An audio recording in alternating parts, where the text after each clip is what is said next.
changing your thoughts from negative to positive. Welcome to the Hopefulist with me, Wendy McClure. This is where we turn those nasty, negative thoughts into positive and work toward a happy, fulfilled life. Now, let's get started. Oh, thank you for joining me here on the Hopefulist. It is your daily dose of inspiration and positivity. And we are coming up on a holiday weekend. Is everybody feeling it? Can you feel the excitement? Can you feel the eagerness to get through the week, to get to the big holiday weekend? 3-day weekend coming up, the unofficial start, the unofficial kickoff to summer. Oh, it is my time, people. It is my time. Yeah, we're taking a little bit of a dive in the temperatures today. That's okay. You know what? I got to catch up on my naps. I didn't nap at all last week. I'm tired. Been spending as much time outside, soaking up the sun, playing pickleball, doing all kinds of fun things, gardening, getting my flowers ready. Got to get my dock appeal in order. You know, most people have curb appeal. Here at the Jersey Shore, when you live on the water, you have dock appeal. So making sure that my dock looks all pretty for everybody. Almost finished installing the rowboat ramp. Oh, yeah. It's going to be a good summer, people. I am ready for it. I am ready for it. Let's start out with the quote of the day coming from Elizabeth Gilbert. Elizabeth Gilbert, an author. So many good books. Of course, her most famous was Eat, Pray, Love. She has a ton of amazing books. So if you get a chance to check her out on social media, follow her on Instagram. She says you need to learn how to select your thoughts just the same way you select your clothes every day. This is a power you can cultivate. That's right. And that is what we're going to be talking about today. So, social media free Sunday. Yeah, that was a bust for me. Total bust. I did go about 4 hours without checking into social media. I woke up Sunday. I was like, all right, no social media today. I did the first part of the morning without any social media. My husband and I went grocery shopping, got back from the grocery store, unloaded, had breakfast. And then while I was sitting down after breakfast, I was going through my emails on my phone, and I got an email that my other business that I'm partaking in, Rodan and Fields, I sell Rodan and Fields, announced that they're having a 20% off sale for part of this week. So I got so excited. I wanted to post that right away on social media, and I forgot. Honestly, I forgot. I remembered immediately as soon as I hit the Facebook icon, and then I just said, I saw all the notifications, and I just went, okay, I'm done. Started checking all my notifications, and I just gave in for the day. You know, what I should have done is just posted what I want to post and then logged off again for the rest of the day. But I didn't. I kept going back to social media all day. So hopefully next week, maybe next Sunday, I'll be able to get through the whole week, or the whole day on social media free Sunday without checking social media. We'll see how it goes. Speaking of which, have you guys heard about Phil Mickelson? Now, he just won the PGA tournament yesterday. He is now the oldest player to win a major tournament like this. Now, the incredible thing about this is, and you know the name, he's a famous golfer. I'm sure you've heard of him at the very least. The most interesting thing is he tweeted out 2 weeks ago, 2 weeks before he wins the PGA tournament, May 11th. He says, I've failed many times in my life and career, and because of this, I've learned a lot. Instead of feeling defeated countless times, I've used it as fuel to drive me to work harder. So today, join me in accepting our failures. Let's use them to motivate us to work even harder. Brilliant. Amazing. I love it. I'm going to try again next week for Social Media Free Sunday, but that goes for anything in your life. You're going to have failures. It's a given. It's going to happen. It's what you do after that counts. We all fall down. Got to get right back up. I know. It's easy to say.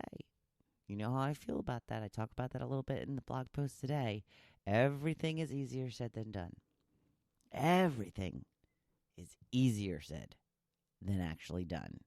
So let's just jump right in then. So do you feel like your life sucks? I hope not. But do you think that,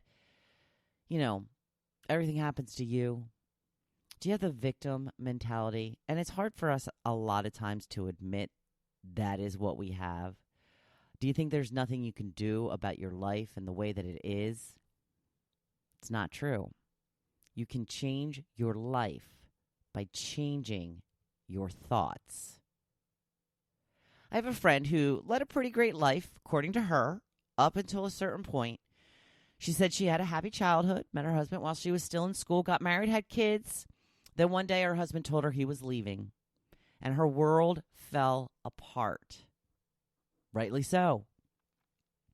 When I started on my quest to help people live happier lives by changing their thoughts, she said she refuses to believe her life circumstances are her fault because of her thoughts. She seemed to take it as blame for where she is in her life, but that's not it. That's not it at all. It's not her fault, but she can think about her life differently. We all have crappy stuff happen to us. Most of it, extremely unfair. Most of it, we do not deserve. What we do next is what determines how life will be, just like failures. You fail, you give up, there you go. You quit. You fail, you learn from it, you come back stronger. If you think your life sucks, guess what? It will. If you think you can overcome anything, you will. I feel like I've been knocked down so many times, it's a wonder I can get up at all. And I have spent most of my life feeling very sorry for myself and asking, why? Why do these things always happen to me? I got to a point where I started thinking about my life situation differently. When something shitty happened, I started recognizing any good there was in the situation. When I got unfairly fired from my job 2 years ago, at least I didn't have to put up with my impossible partner anymore. He no longer had any power over how my day went. I didn't have to deal with someone who was committed to working against me instead of with me. Did it take the sting out of what happened? Not really. But I was focusing on that little bit of good that came out of it. And just like off the top of my head, maybe there was an annoying habit that my friend's husband had. Maybe he whistled and it got on her nerves. Very little thing. Obviously, nothing that you would want to not have them in your life anymore. But, hey, at least I don't have to listen to that annoying whistle anymore. Gosh, that was annoying. At least I don't have to deal with that anymore. Small thing. It helps. It really helps. Now, of course, after a period of mourning the loss of a marriage, maybe my friend could have focused on creating a new exciting chapter in her life. Obviously, it's not where she wants to be. She doesn't want a new exciting chapter. She wants the old great chapter. I get it. But that doesn't help you. What does help you is taking what you've got and making the best of it. Now, you have to get over a loss. You can't move on from something, so you need to give yourself time to grieve. But when you give yourself too much time, you get bogged down in it. So look at it this way. What your husband did to you sucked. It was unfair. You did not deserve it. But staying stuck in those thoughts gives him the power to continue affecting your life every day in a negative way, while he's gone on to live happily without a second thought about you or your life. Don't give him that power. He's already dropped a bomb on your life. Don't let him keep shooting firecrackers at you. Because here's the thing. He doesn't even mean to continue affecting your life in this way. He's not even thinking about you. You are the one who continues to let him affect your life by continuing to think about all you have lost instead of what you have left and what can come next. Here we go. Yes, I know it's all easier said than done. But like I always say, everything is easier said than done. You have to do it for yourself and for your happiness. Don't give anyone or anything the power to affect your whole life. There are so many aspects of your life. You sometimes need to switch your focus in order to thrive. When something awful happens at home, focus on your friends, extended family, work, hobbies, or activities. When something awful happens at work, focus on your family and home life. The great thing about life is the many aspects of it. You aren't happy or unhappy because of just one thing. It's a combination of many things. When one thing blows up, switch your focus until that situation gets resolved or you feel you can move on from it. This is where the positivity comes in.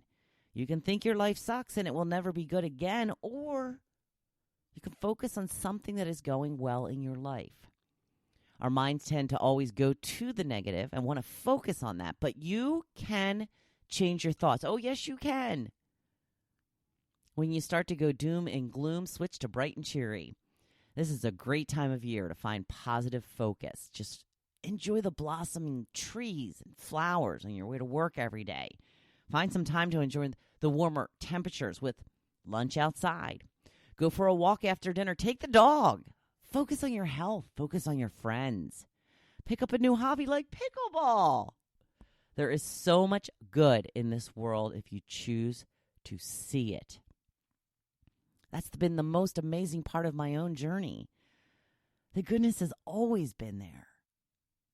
I just couldn't see it before because I was so bogged down in my own misery. So I know if I can break out of that cycle, anyone can. Changing your thoughts isn't easy, but the process is simple. When negative thoughts come into your mind, change them.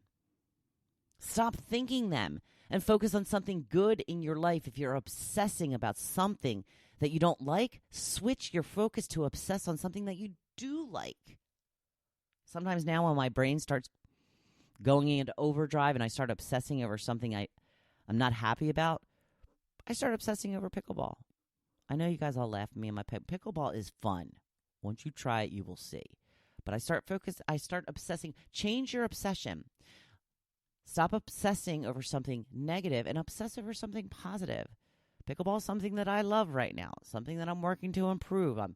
It gives me a lot of joy in my life right now. So that's what I start obsessing on. How can I make my game better? Maybe I'll go out and hit a few balls against the wall. Maybe I'll find somebody to play a game with. Maybe I'll go onto YouTube and start watching some videos on how to improve my game or watch a match.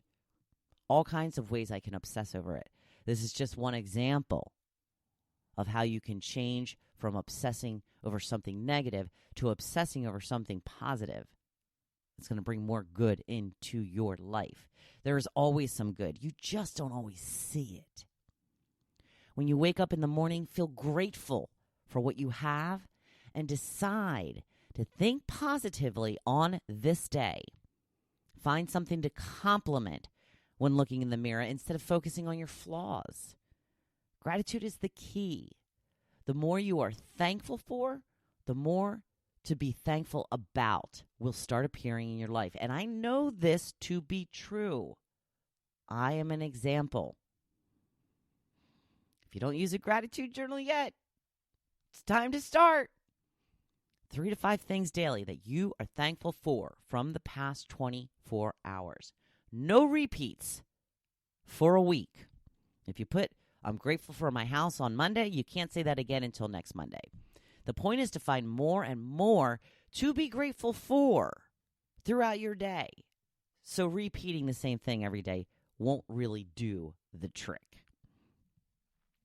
Another thing that's really made a difference for me was to stop taking so many things for granted.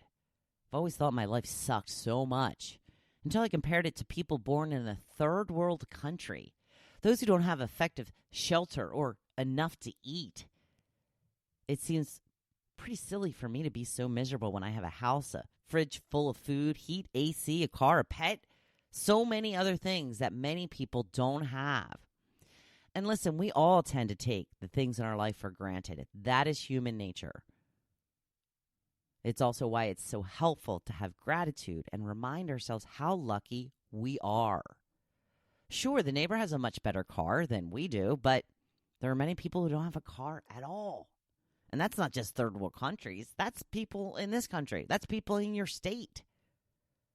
This kind of thinking will change your life. I guarantee it. Stop taking things for granted. It's going to make a huge difference. Are you feeling more positive? Do you know where you need to focus in your life right now? Focus on the good, not the bad. There will always be bad, but there will always be good too. The time for your happiness is now. I'm offering coaching. If you need a little help in this department to help you focus on ways to improve your life right now, we will come up with a plan together on how to improve your life in ways you can find more joy.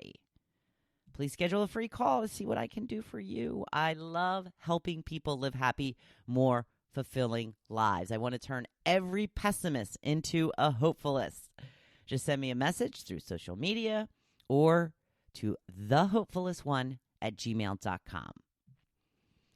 If you like this episode, please leave me a review or hit the subscribe button if you haven't already, and share with your friends. The more people we make happy, the better the world will be. Hope you have a fantastic week. Go out there and make things happen. Holiday weekend coming up. Oh, yeah, baby. And, of course, be badass. I'm always here cheering for you. Thank you for listening to The Hopefulist. Now, don't you feel good? Make sure you come back next week. See you then.